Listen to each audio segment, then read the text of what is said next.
plants, so it's nice to visit a garden where space isn't a problem. Retired periodontist Bob Gilbert and his late partner Richard Smith started filling their expansive property with plants some 30 years ago. There are large-scale contrasts here. Wide open areas surround the house. A winding path leads through a woodland garden. Fruit-bearing plants provide food for over 100 species of birds that visit during their migrations. And Bob and Richard built a spectacular series of ponds with a waterfall. Majestic mature trees are everywhere, including giant hollies and Cryptomeria yoshino that screen the driveway. When I recommend Cryptomeria as an evergreen or conifer for screening, I never imagined that they could be this magnificent. A friend of mine had these installed in the front of his house just when I was beginning to learn about plants. And they were cutting off some of the lower limbs, and I brought them home and rooted these. You started these from cuttings? I sure did, 28 years ago. So in 28 years, I could. How tall is that, do you reckon? What is it? Do you think 50 feet? I don't know. They're huge, and they're at least, what, 20, 30 feet across? Exactly. It's a great plant. It is. And it gets these wonderful little cones on it, which I've always wanted to cast some of those. I think they'd make great jewelry.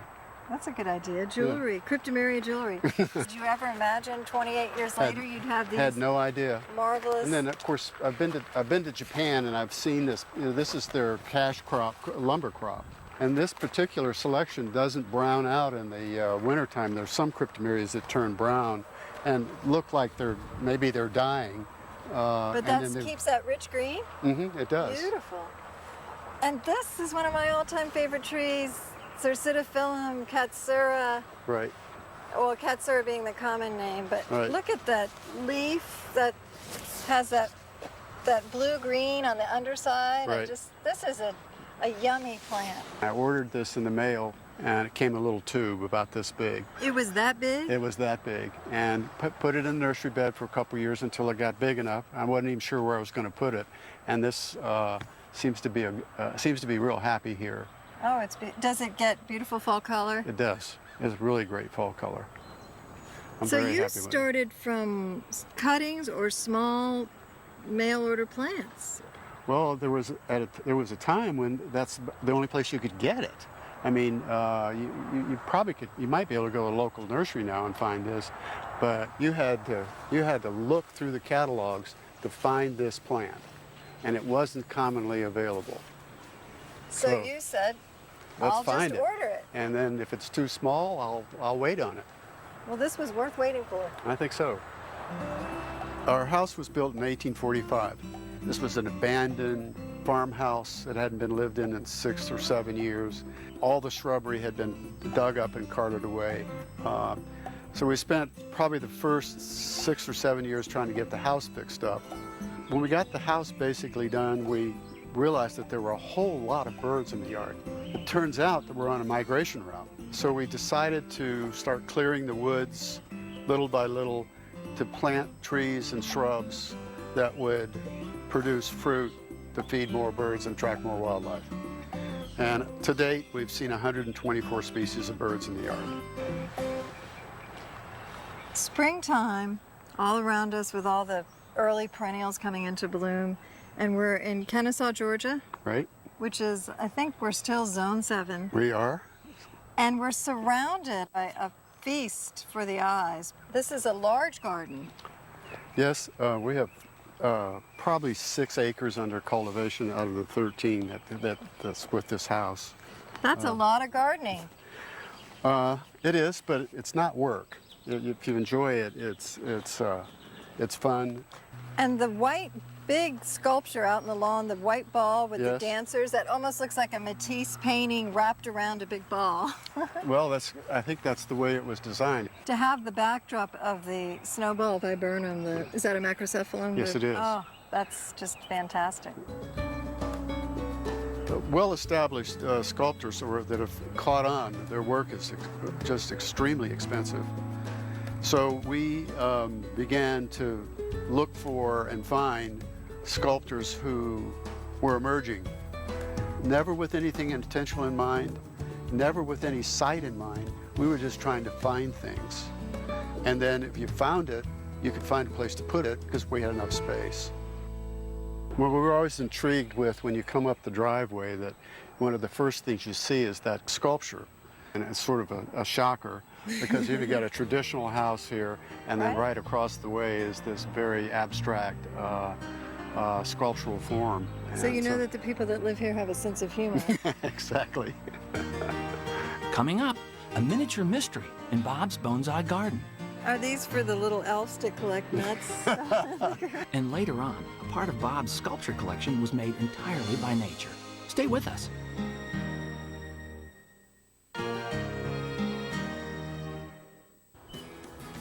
I'm always fascinated with the variety of forms in bonsai plants, especially when they're as expertly done as these in Bob Gilbert's collection.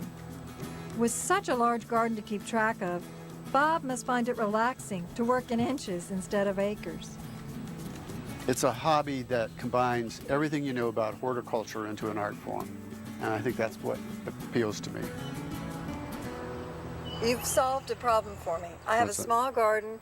I don't have room for a pond cypress tree, but now I can grow one as a bonsai. I actually purchased this from somebody's collection, and the branch selections were already there, and I've been refining them. Notice the wire here. The back branch actually needs to be right in here. The front of the tree is over here, and I'm pulling these down to try to get old cypresses get this umbrella cascading look. New cypress, a young cypress, the branches are going straight up. So because of the trunk size, you want to have the illusion that it's an old tree, and the drooping branches just substantiate that. And does it get fall color and drop its needles just like in the wild? It does. Wow. And it requires requires a fair amount of work, because as these leaves develop, you have to start pulling them out, and you pull off the top ones and the bottom ones to create this sort of layered cloud look. And you've got pines and junipers, but I'm drawn to this Chamaecyparis, which is a common garden plant, Chamaecyparis obtusa. Right. And I just have to touch it. It looks like cloud pruning. It is.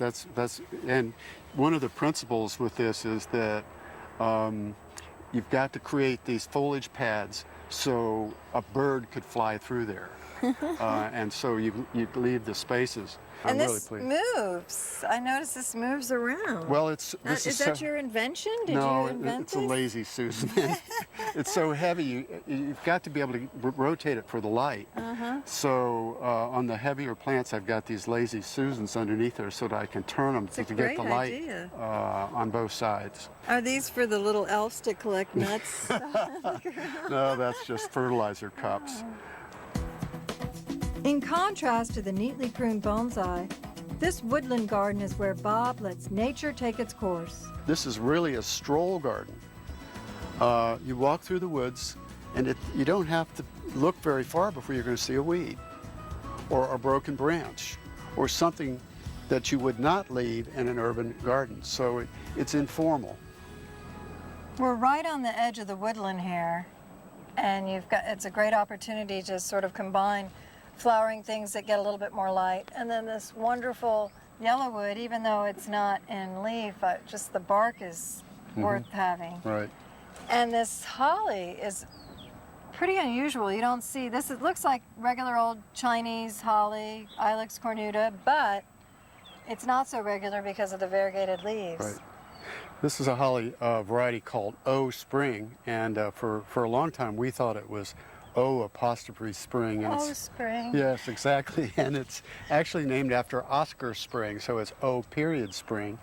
And I put it here thinking it was going to be about a 4 or 5 foot shrub, kind of like what cornuta does. And to our surprise, it's gotten this height. It's still sold locally as a small to medium shrub in the local nurseries here. Uh-oh, they haven't seen yours. They sure haven't. This is a pretty deutzia. Isn't that a pretty one? I don't know that one. It's a selection called Rosia. Rosia, but it's got a very, very slight amount of rose in it. Right. Look how big it's gotten. It's gotten All the huge. plants in your garden are big. The ones that are alive are big, right. With such large expanses of ground to cover, especially in a woodland, how do you decide which plants you're going to try? Or Well, sometimes you take a risk. Occasionally the catalogs or the books will say something's invasive, and that may mean for this kind of setting it's perfect. And in this case, this dicentra is spreading on its own, and it's just perfect. this is for- luxuriant, Yes, it is. which is a good repeat bloomer, Exactly. unlike the giant bleeding heart, which has that beautiful full blown out show with the giant bleeding hearts. Then that's it. It disappears. gone, It's right, an ephemeral. right. You get this stays all summer.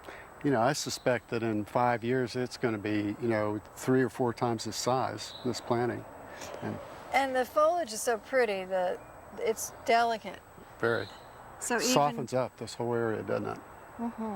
even without the blooms, which are pretty, you still have that sort of gray-green foliage. This was sort of an unexpected pleasure. Dicentra luxuriant. I guess it's luxuriant because it continues to bloom. It's a luxury. Certainly. A luxury item for Dicentra. Need something in your garden that blooms in December? This plant could be the answer. Stay with us. I couldn't resist the beautiful spring blooms in Bob Gilbert's garden. Beneath this flowering silver bell, 2 mysterious sculptures form another entrance to the woodland walk. Using delicate foliage mixed in with a lot of the bolder foliages in your garden, like this, what looks to be a hawthorn, It is. Right. really shows off just the different leaf forms. It has beautiful blooms and fruits heavily. But this is Crataegus marshalli, or parsley hawthorn. And it's native. We got it in a nursery in South Georgia. And How big was it? another little guy. Another little one. And you got the pretty bark that you get on a lot of hawthorns. I have to get under here to see it. So beautiful. And that looks good all winter long. Certainly does. That's what a lot of the hawthorns have this. And I wonder if as it ages, it'll get even more orangey and I suspect it will. mottled. You see the bark is exfoliating down here too, and here's where it gets, see this is the oldest part, and it does get orange where the bark peels off. So I think it's going to get better and better. The parsley leaf hawthorn, Crataegus marshalli. Marshalli. To come around the corner and see this chartreuse color, it really jumps out at you. Forsythia Gold leaf. gold leaf. Right. And it looks like the dogwood blossoms almost look like they've been on the forsythia. Right. I find that sometimes blooms are more interesting on the ground than they are in the tree. I think it's a remarkable effect. Almost like snow in summer or Right. spring. Or there's been a massive wedding here and somebody just threw flower blossoms or something. These sculptures appear to be sort of marching through the garden. Right. Well, as a matter of fact, they do. They move in the wind. This is done by a local artist, very tall man, and he got fascinated with the notion of how his little son perceived him. And this was made in proportion. Wow. And so that's what sort of motivated this piece. It's a whimsical piece, and I like it a lot. My favorite work of art sits in a low clearing further down the woodland path. This really is a magnificent sculpture that nature created. Years ago, this tree got knocked over. And so one branch survived and created this form. And what I find interesting is that it's a fairly ordinary tree. It's a mulberry, a white Mulberry, right. A Morus alba. It's kind of a nuisance tree, actually, but here, it's certainly welcome. It's a piece of art. I know this is a calycanthus, or it looks a lot like a calycanthus, but not like any I've ever seen. The flowers are so big. Right. This is the first time this has bloomed for me. Wow, you came out and found it blooming. Were you pretty excited? I was. What's the heritage of this plant? This is a cross between our native calycanthus and Chinese, the Sino-calycanthus, or the Chinese calycanthus. And it's called Hartledge wine, hence the color. Well, even the buds are beautiful here and the new foliage. This is a real come on over to my house and see my calycanthus kind And of I plant. think this would do better in a little more shade, so that the blooms are starting to get fade out just a little bit in full sun. And how big was it? You Another one of love those- to tell me that it was this Another one of big those things and, that came in the mail. and Right. it's right next to a viburnum, Yeah. which is going to have a lot of fruit this fall. That's correct. It's Viburnum dilatatum. So that's another plant for the birds. We're right on the edge of the woods here, so it's getting a little bit more sun, and you'll probably get good fruit Exactly. on that. Exactly. The mahonia is one of the fruiters the birds can rely on in the springtime. I know you have a lot of fruits in the fall and winter Right. when they meet them, but look how long these clusters of fruit are. Yeah, this is a great Mahonia, and this blooms in December, and the bloom spires are this tall, bright yellow. And this is a selection called Arthur Mendes. This will become a very large plant. This is about half the height that's going to get. Half the height? Half the height. Wow. And how big was it when you planted it? It's another little guy that came in the mail. It's an uncommon Mahonia. You can't get that in a local nursery. It's a mail order. Well, the birds selection. appreciate it, Right. and it's surrounded by these beautiful native azaleas. Yeah, I think it's a good combination. This flowering tree, I recognize the leaves look a lot like a redbud, but the blossoms, the long, I guess they're racemes, I don't recognize those. This is chain redbud or Chinese redbud. It comes from Western China. Actually, you just described the name. It's Cyrus racemosa. And did you get this as a mail order plant? How did you know that? How big was it? It was just like the rest of them. And what'll happen after the flowers fall off? Is it get more foliage? The foliage will thicken up, and it does get little small seed pods that are not messy. So, you know, I don't know whether you ever did this as a kid, but with a redbud, you could make a pop. I didn't know that. I don't know how I grew up doing that, but I did. I guess I haven't grown up yet. Bob's water garden is a complete ecosystem in itself, and it led to an unusual wildlife encounter. Stay with us.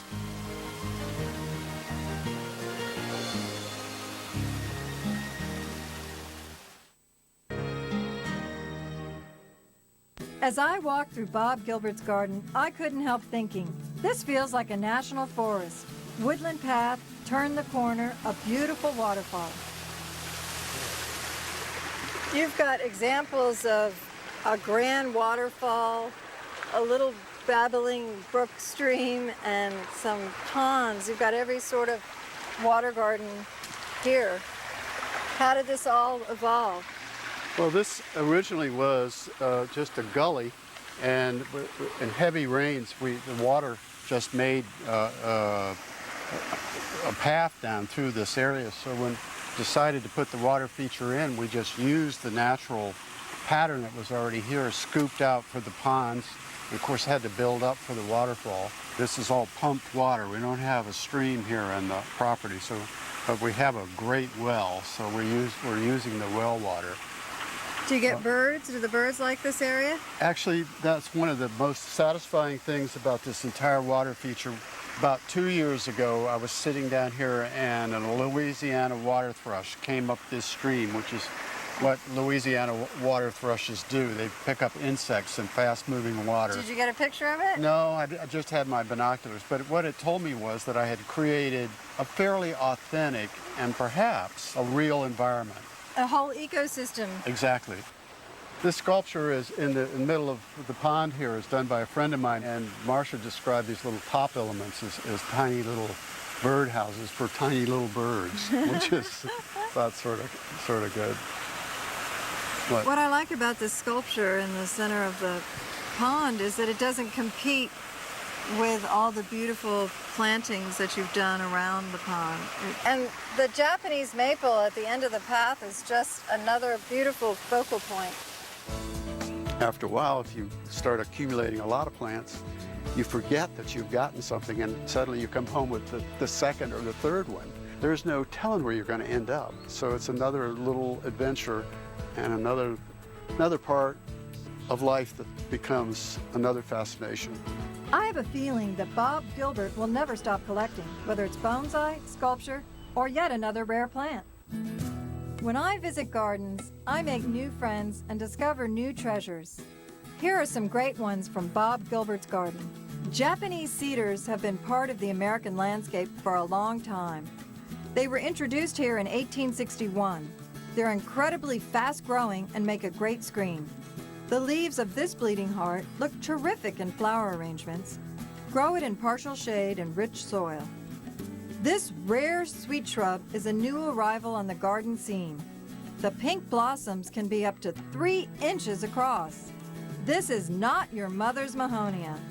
The leaves on this one can be up to 18 inches long, and it can grow twice as tall. This Chinese redbud works well in a small garden because it only gets 25 feet tall. The flower chains remind me of wisteria. If you want to be inspired, visit someone else's garden. You never know what you might find. Join us again on A Gardener's Diary.